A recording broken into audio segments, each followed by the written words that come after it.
Aleluia, graças a Deus. Que bom que nós pudemos chegar a este lugar.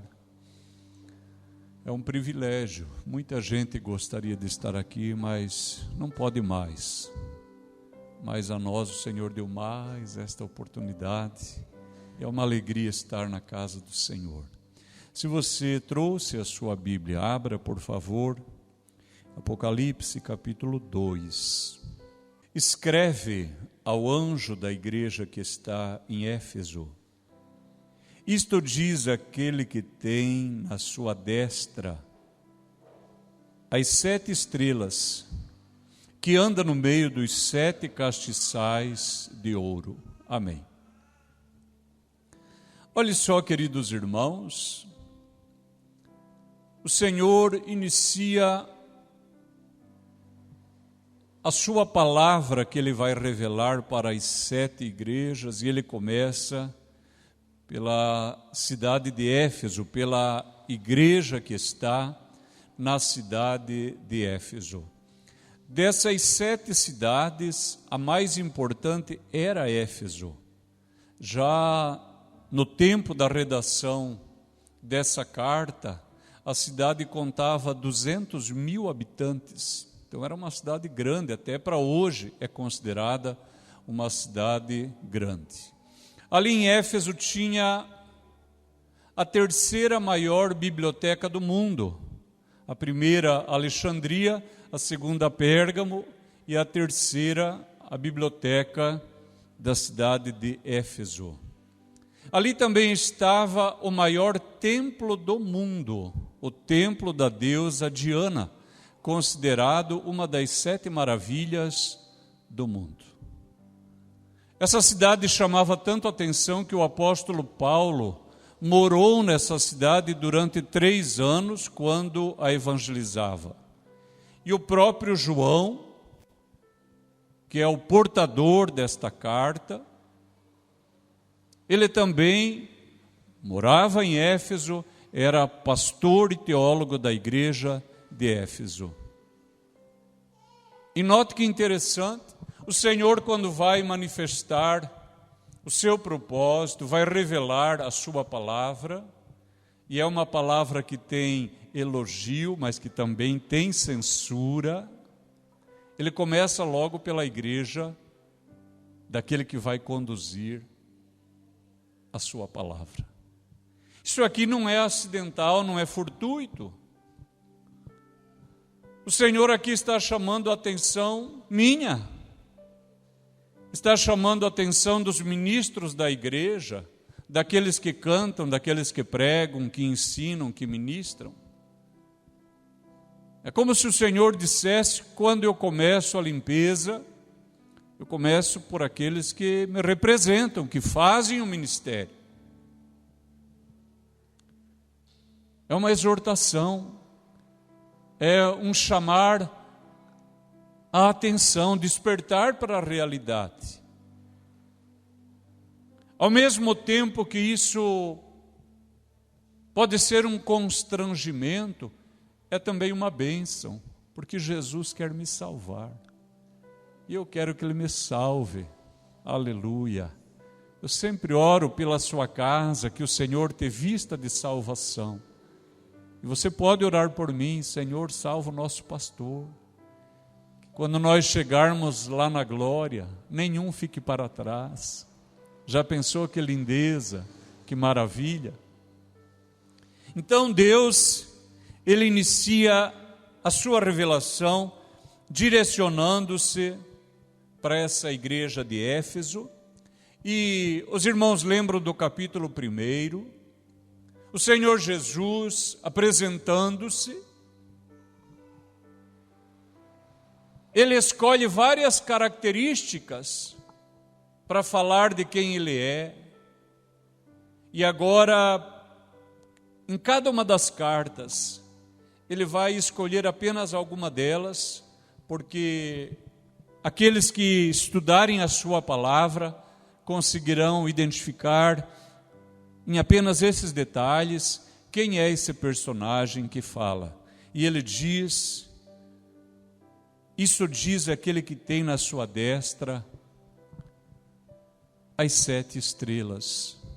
E nós aprendemos já que as estrelas são os pastores das igrejas. O pastor, ele está na mão de Deus.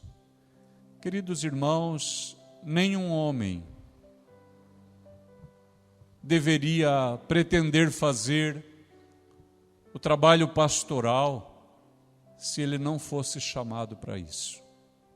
Eu já tenho destacado aqui, na consideração do capítulo 1, que para vergonha da igreja, as redes sociais estão se enchendo de pastores que suicidaram.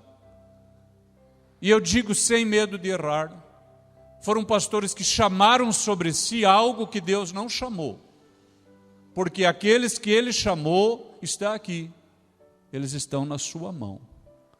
Não significa que o pastor não pode passar por tribulações, por angústias, por privações. Mas o Senhor caminhará com ele. Aleluia.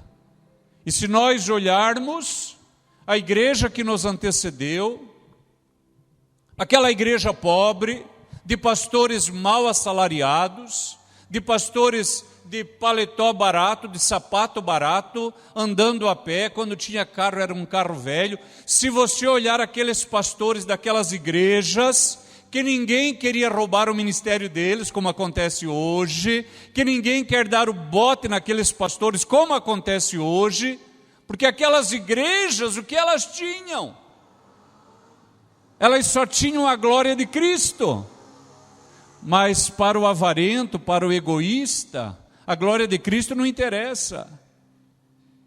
Aqueles pastores pobres, e eu posso falar porque eu fui filho de um pastor pobre,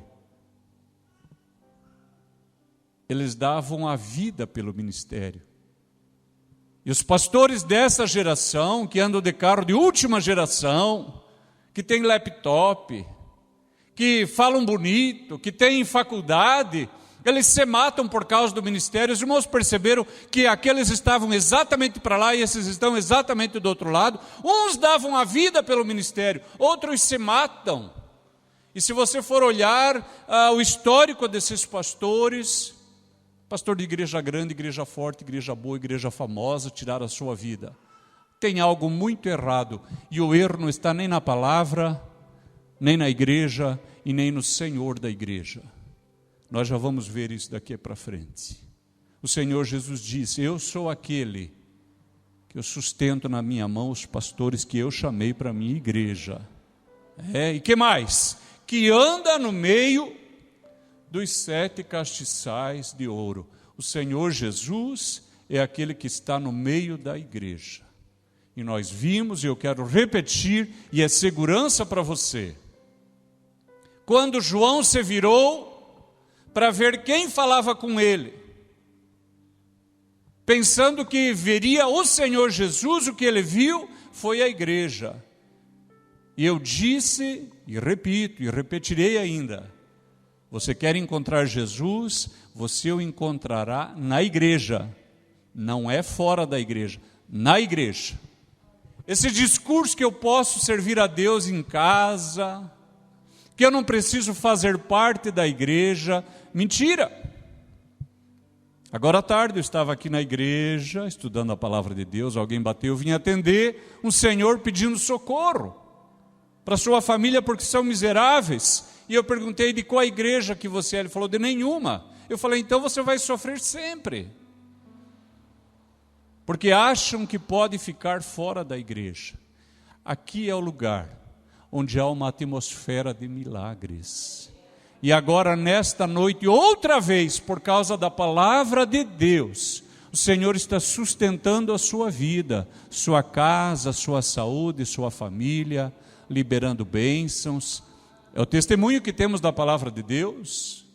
Enviou a sua palavra e os curou, Salmo 107, versículo 20. E os guardou de destruição.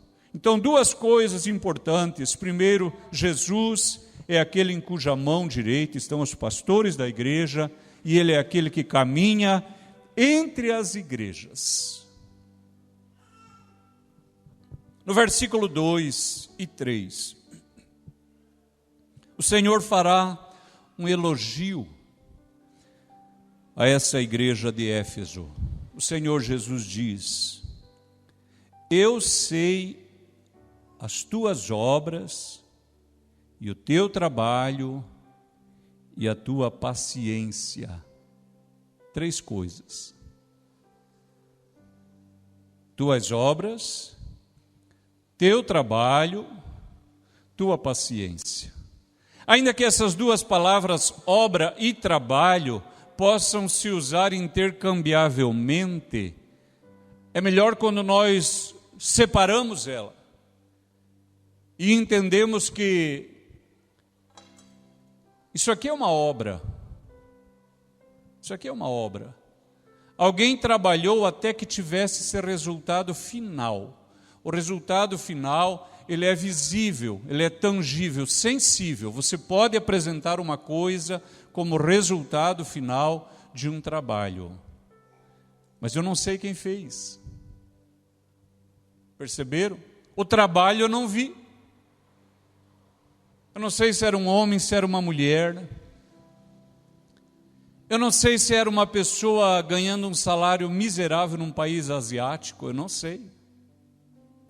Se era uma mulher grávida, que não podia faltar, porque mesmo com aquele barrigão, o salário dela, a comida do dia, talvez dependia disso, eu não sei. Se era um homem doente, com dente infeccionado, perceberam? A gente não sabe nada. Eu só sei a obra, o trabalho, eu não sei. Um dia, um irmão de uma igreja que eu apacentava, ele comentou: o pastor Inés não faz nada. Ele só fica lá consumindo o seu tempo à toa. Então, um dia eu fui à casa dele e falei: irmão, eu quero mostrar um trabalho que eu estou fazendo. Como ele trabalhava na construção civil, eu presumo que ele pensou que eu ia contratar ele, oferecer algum serviço, e ele foi comigo. E eu levei ele para ver umas ruas e uns bairros que eu estava evangelizando e disse para ele: todas essas casas dessa rua aqui, todas elas, eu vim batendo rua por rua, a pé, sozinho, entregando o folheto que eu escrevi, não comprei de ninguém, não ganhei, eu escrevi a palavra de Deus, expliquei, imprimi, dobrei, sozinho e fui, de casa em casa. Falei: todas essas ruas aqui, todas, até lá embaixo. Depois levei num outro bairro, falei: todas essas casas. Ninguém foi comigo, não tenho ninguém para dar um testemunho e falar é verdade, não tenho.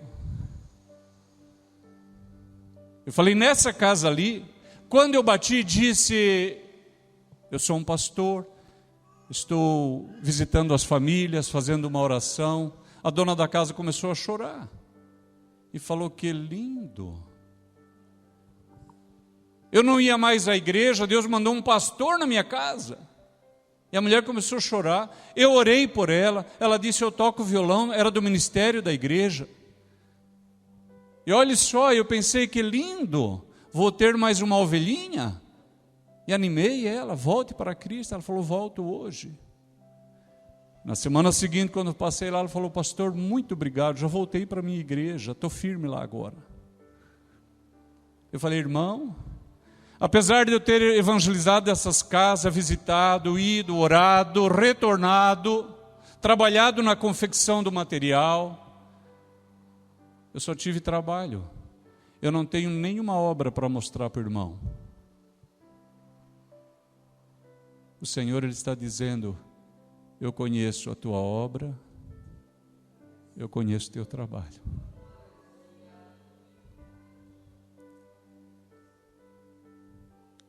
Quantos aqui talvez já trabalharam, ninguém viu?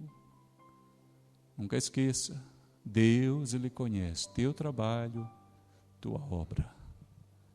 Pessoas que às vezes levantam pela madrugada, oram, falam: Deus abençoe o pastor, abençoe sua família, abençoe tal pessoa da igreja que está doente, socorra, Senhor, o teu povo. Ninguém vê, irmãos, não tem uma obra para mostrar.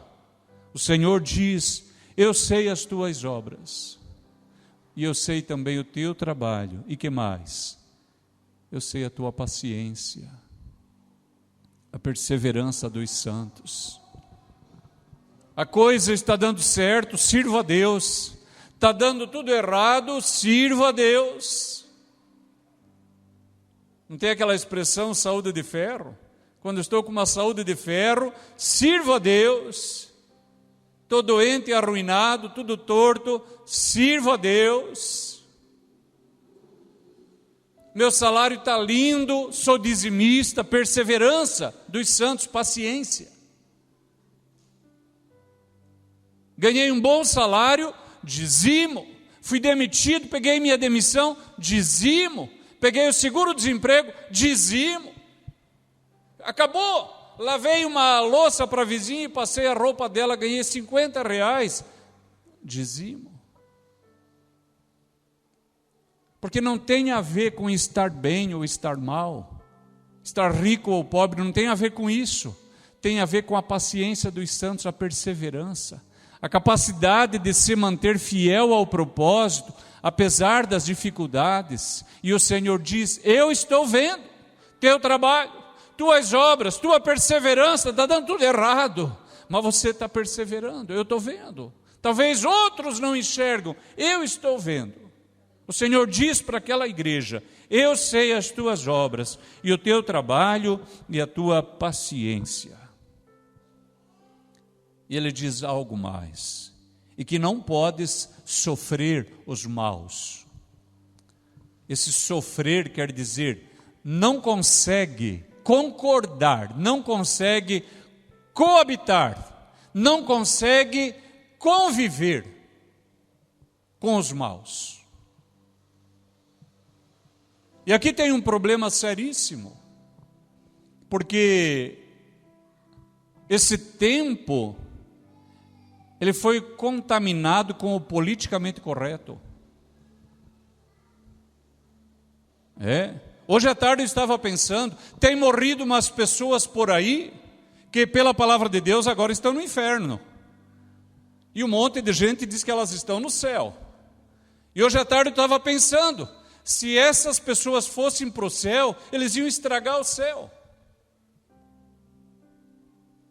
Porque é gente que liga um som infernal, um tipo de ritmo que eu nem vou nominar, que ele é todo maligno, permissivo, adúltero, profano, baixo. E quem aqui tem um mínimo de critério já reparou. Quanto mais alto o volume daquelas músicas, pior o seu sentido ético, moral, espiritual, familiar, decência, não tem nada. Não tem nada. Falam de uso de droga, de dar tiro na polícia, de matar pai e mãe, de matar quem quiser. E tem gente falando que vai para o céu. E hoje à tarde eu estava pensando, se esses fossem, não vão, biblicamente não vão, mas se fosse, estragariam o céu, lá viraria um inferno. Aqui quem é decente, você sabe, está na sua casa, terminou de almoçar, ou à noite você quer assistir alguma coisa, um vizinho liga aquele tipo de música, e você sabe que junto com aquilo vem uma legião de demônio, rouba a tua paz. Você pode ligar para a polícia não vem, e eles sabem que não vem. Mas uma parte da igreja já está suportando os maus.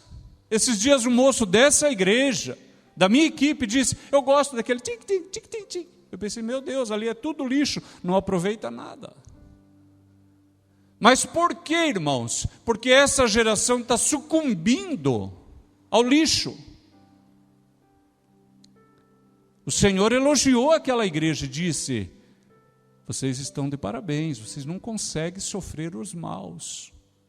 Se você faz parte desse tipo de cristão, que já está concordando com essas coisas, o Senhor me trouxe e trouxe você aqui para dizer, dá tempo de voltar. Não é possível que é isso que você quer para a sua família, para os seus filhos, para os seus netos. Que mais?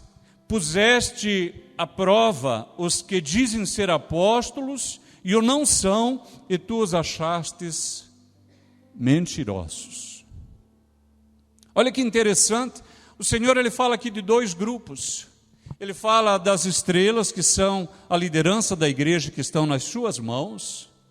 Está falando de um outro grupo que usa um título eclesiástico, mas a igreja de Éfeso, ela teve a decência, o saber teológico, espiritual, colocou à prova aquele grupo e descobriu que eles eram mentirosos, ou seja, falsos. É isso. Não falsos. E preste bem atenção. Há um movimento teológico dentro da igreja, ele não é bem recente, mas talvez tenha 100 anos, quem sabe um pouco mais. São chamados cessacionistas, não sensacionistas. Cessacionistas, de fazer cessar. Eles acreditam que os dons, e aqui usei só as palavras dons, porque os cessacionistas, eles podem ser divididos em níveis. Então, alguns, os dons espirituais, outros dons ministeriais, enfim. Os cessacionistas, eles dizem que os dons estão limitados aos dias da igreja primitiva. Notaram? E por isso hoje você vai encontrar gente dizendo que não pode haver apóstolos nos nossos dias, porque apóstolos foram apenas os 12. E talvez até você já pensou, não, apóstolo é só os 12, a Bíblia só fala de 12, e hoje nós vamos dar uma olhadinha e vamos ver que a Bíblia nomina pelo menos 17. Então já não é 12, já são 17, e pode ser que seja ainda mais do que isso. Amém? Venha comigo para Mateus, capítulo 10.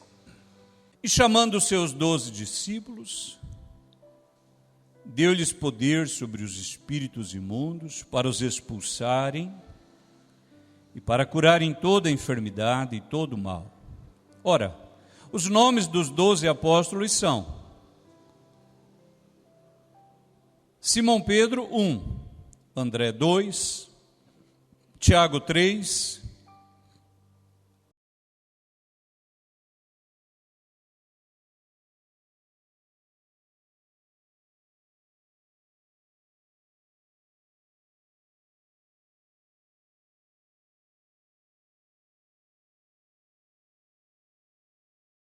amém? Então nós aqui já temos 12.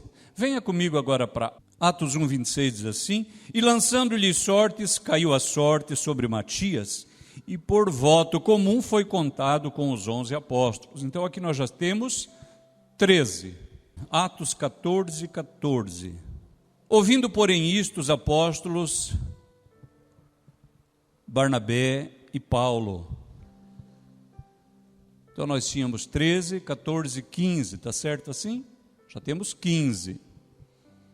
Vamos agora para Gálatas, capítulo 1, versículo 19. Diz assim: e não vi a nenhum outro dos apóstolos, senão a Tiago, irmão do Senhor. Isso aqui não confundo com aquele outro Tiago.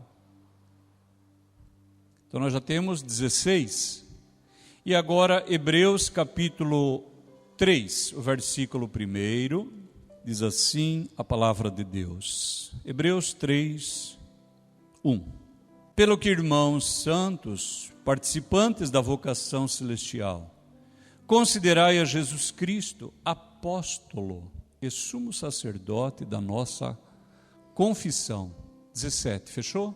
Nós já temos aqui então 17 apóstolos nominados. Agora vamos para Romanos capítulo 16. Diz assim o versículo 7. Saudai a Andrônico e a Júnia, meus parentes e meus companheiros na prisão, os quais se distinguiram entre os apóstolos e que foram antes de mim em Cristo. Aqui tem um problema mais grave ainda, porque ao que tudo indica é um homem e uma mulher, possivelmente um casal. E Paulo diz que eles são distintos entre quem? Entre os apóstolos. E nós ainda vamos fazer uma última leitura em 2 Coríntios 8, 23. Quanto a Tito, é meu companheiro e cooperador para convosco.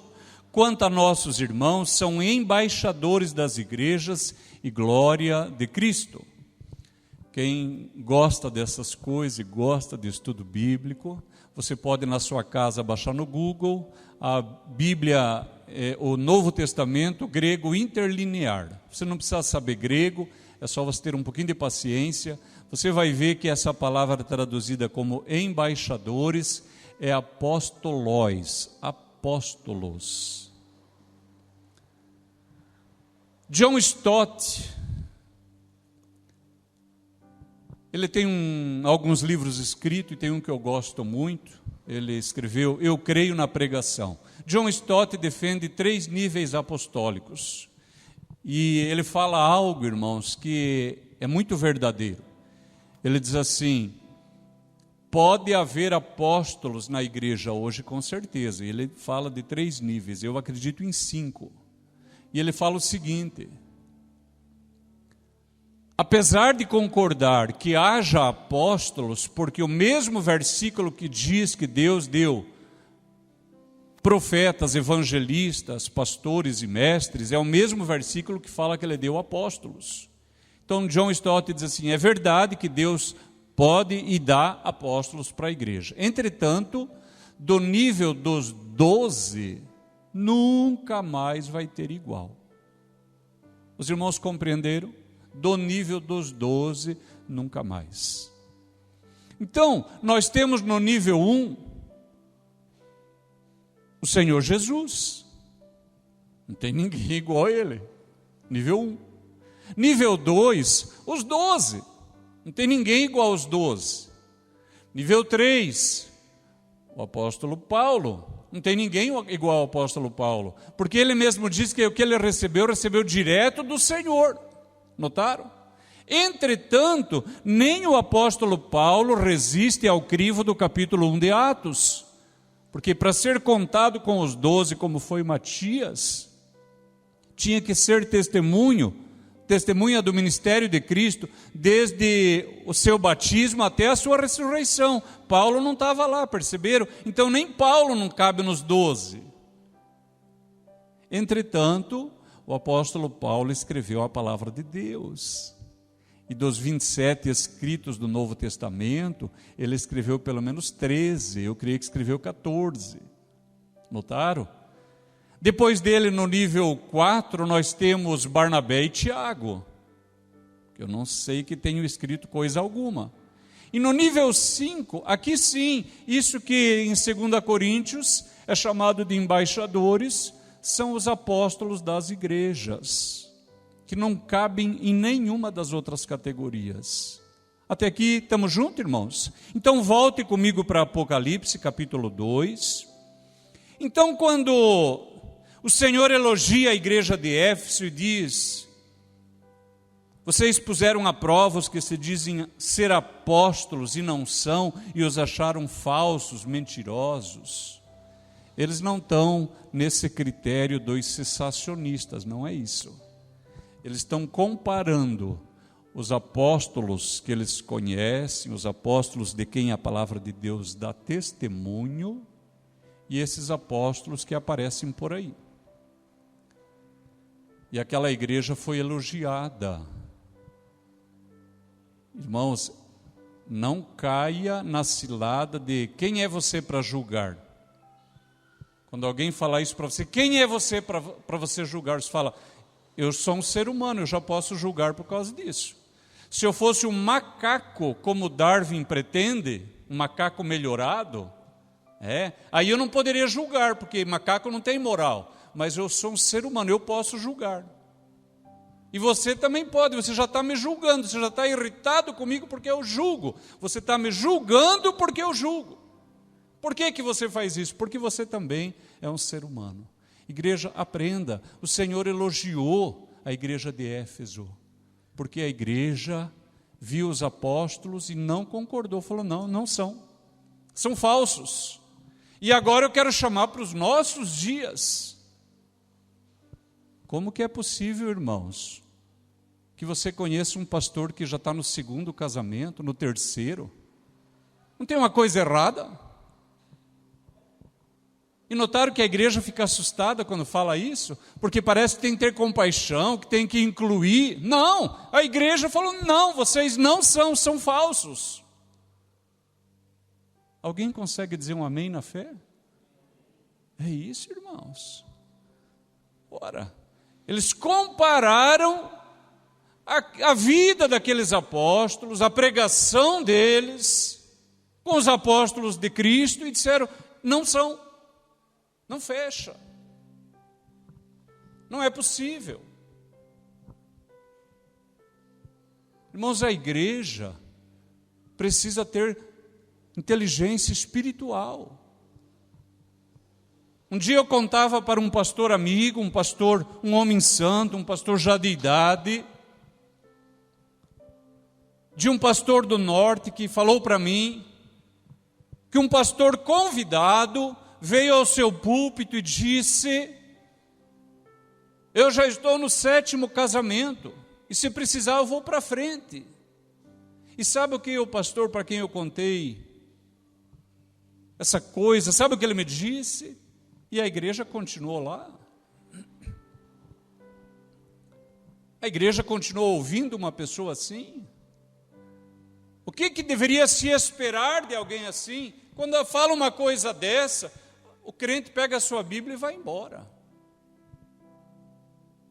Uma pessoa dessa não pode ser exemplo para a sua vida. Não tem uma palavra para dar para você, porque não tem uma palavra para si mesmo. Então a igreja precisa se abrir e falar, Senhor, dá-nos inteligência espiritual, dá-nos conhecimento da Tua palavra, porque não é possível chamar de pastor alguém assim. Não é possível chamar de apóstolo, profeta, dê o nome que quiser.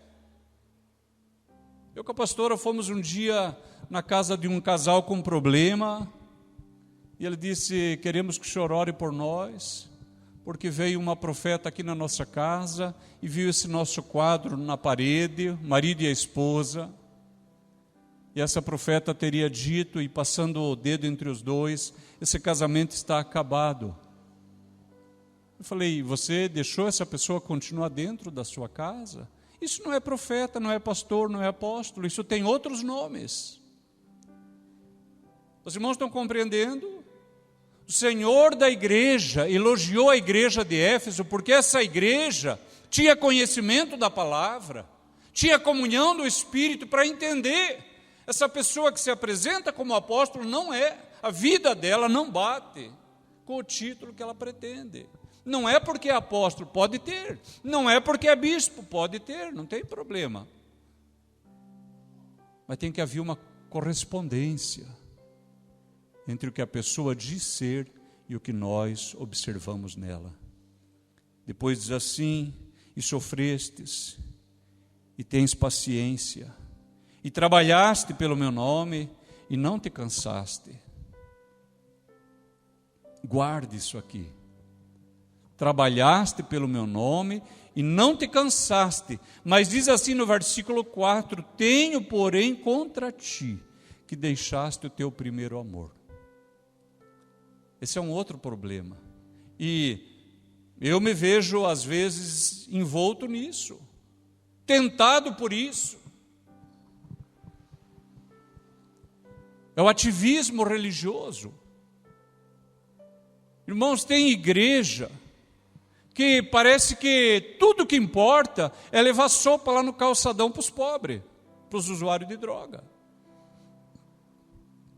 Um pastor de uma igreja importante aqui de Londrina, importante no sentido de grande, e todo mais que ela conquistou, um dia ele falou para mim, pastor Enéas, nós fomos fazer uma pesquisa com os moradores de rua, porque eles têm lugares cativos na cidade, e dissemos, nós queríamos trazer aqui sopa, um alimento tal noite. Ele falou, essa noite não, porque já tem alguém que faz isso. Já tem um programa, quase uma agendazinha. Irmãos, às vezes nós ficamos atraídos por esse ativismo. Queremos ficar fazendo coisas, e Jesus começa a não ser mais o centro da nossa vida. E nós continuamos trabalhando e dizemos que estamos trabalhando para Jesus.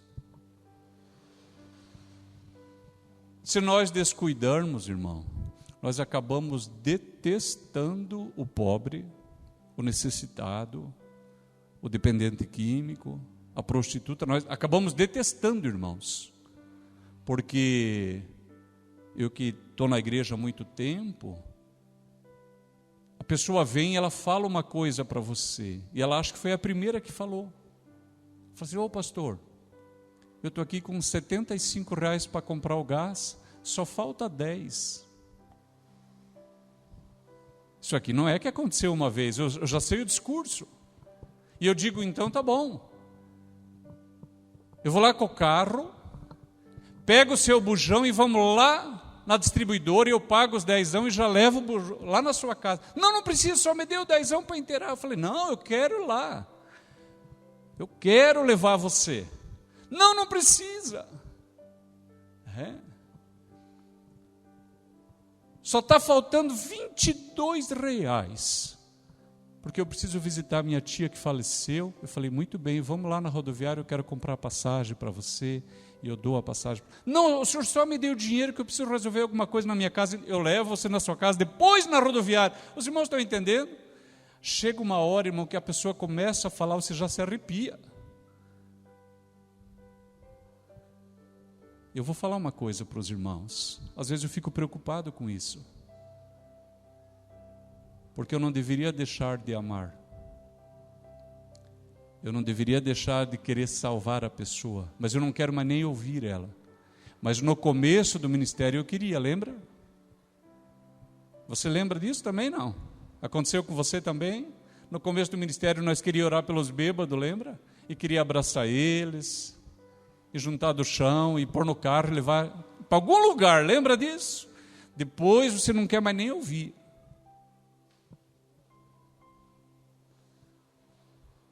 Nós vamos também fazendo o trabalho de Deus automático, pregando automático, cantando automático, ministrando automático, tudo automático.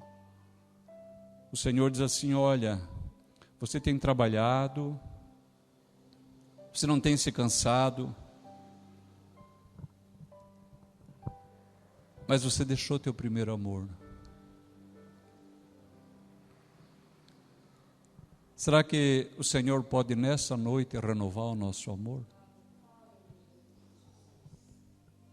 Se a pessoa está mentindo, é um problema dela. Se está fazendo errado, é um problema dela. Que o Senhor nos ajude, irmãos, a descobrir qual é o propósito dEle, a vontade dEle, e caminhar na vontade dEle. Diz assim: lembra-te, pois, de onde caíste, e arrepende-te. Arrepender-se é voltar. É rejeitar aquele caminho e tornar aonde estava anteriormente. Lembra-te de onde caíste e arrepende-te. Pratica as primeiras obras. Quando não, brevemente a ti virei e tirarei do teu lugar o teu castiçal, se não te arrependeres.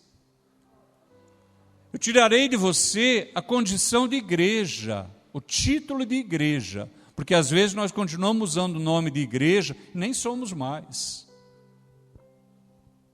Infelizmente parece que essas igrejas todas aqui, em algum momento, se perderam, porque se você volta lá, você não encontra mais elas.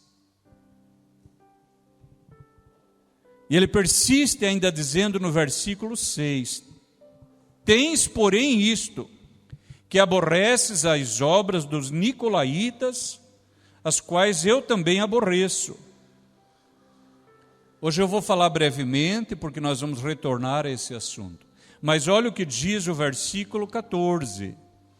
Mas umas poucas coisas tenho contra ti, porque tem lá os que seguem a doutrina de Balaão, o qual ensinava Balaque a lançar tropeços diante dos filhos de Israel, para que comessem dos sacrifícios da idolatria e se prostituíssem. Assim tens também os que seguem a doutrina dos nicolaítas, o que eu aborreço. Essa fala é para uma outra igreja, mas ajuda nós a entender quem são esses nicolaítas. Irmãos, os pais da igreja já no século II tentaram identificar quem são ou quem seriam esses nicolaítas. Lá em Atos capítulo 6, quando fala dos primeiros diáconos, um deles se chama Nicolau. Então existem muitas teorias, mas como não há base bíblica, nem fundamento histórico sólido, não vale a pena gastar tempo com isso, com essas especulações. Mas aqui diz qual é o espírito dos nicolaítas, e é isso que nos interessa.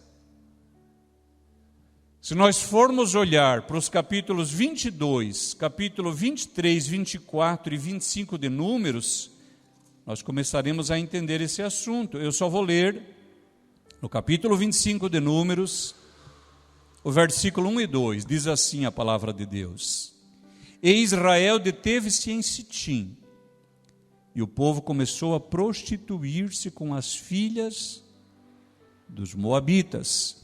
Estes convidaram o povo aos sacrifícios dos seus deuses, e o povo comeu e inclinou-se aos seus deuses. Quando a gente começa a ler essa história, você vai lembrar. Balaque, rei dos moabitas, tentou contratar Balaão para vir amaldiçoar o povo do Senhor. É uma história maravilhosa de como Deus guarda o seu povo, quando o seu povo anda em retidão.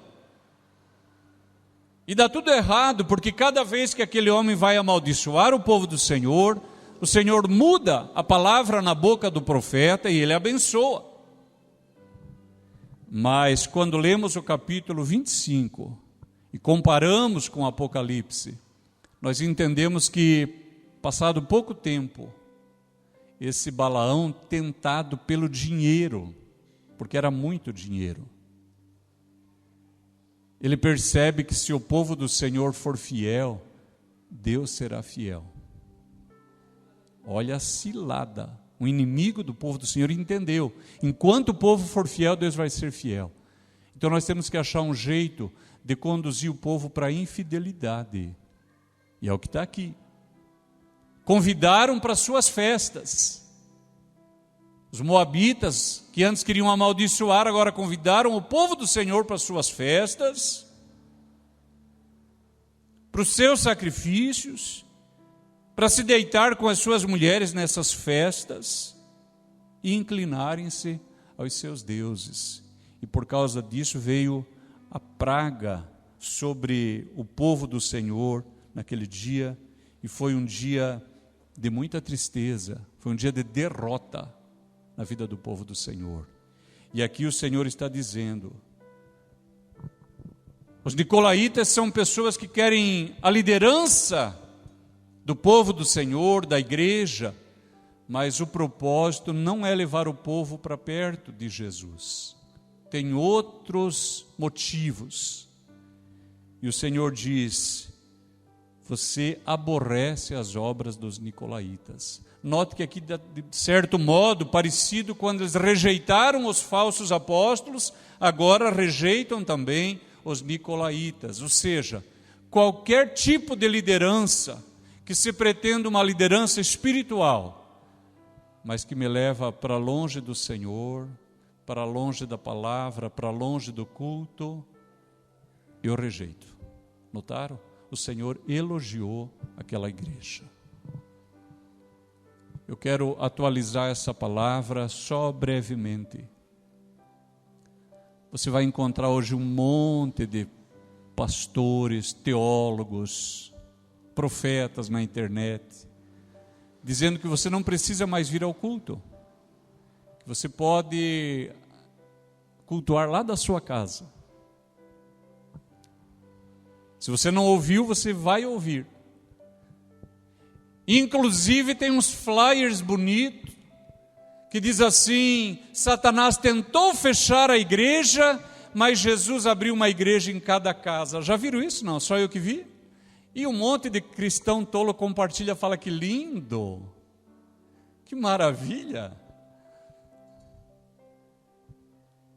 Mas a palavra de Deus diz que Moisés levou o povo para fora do arraial ao encontro de Deus. Pensa um pouco, igreja. O povo não era do Senhor? O arraial não era do Senhor? Então, para que tirar todo mundo de dentro de casa? E agora, no Novo Testamento, o Senhor Jesus usa a palavra igreja. A palavra igreja é a transliteração de eclésia. Eclésia, no grego, significa tirados para fora ou chamados para fora. E me permita caminhar só mais um instantinho. Lembra quando foram proibidos os cultos? E que nós ficamos mais de mês com a igreja fechada? E eu dizia assim, irmão, lá na sua casa, na hora do culto, tome banho, lembra disso? Põe a roupa de vir no culto. Desligue outras coisas, adore ao Senhor, cultue. Mande foto. Por que eu pedia para mandar foto? Eu já sei que vocês são bonitos. Um monte de gente não mandava, porque sabia que eu estava cocajado. E um monte de gente falava assim, pastor, eu não me arrumo nada, fico lá no meu sofá e assisto o culto. Mentira. Irmão, se aqui na igreja você já está louco para tomar água, eu nem vou falar muito, senão tu vai querer levantar já. Tem gente já querendo, por que não acaba? Quer ir ao banheiro. Acha que em casa é a mesma coisa mesmo?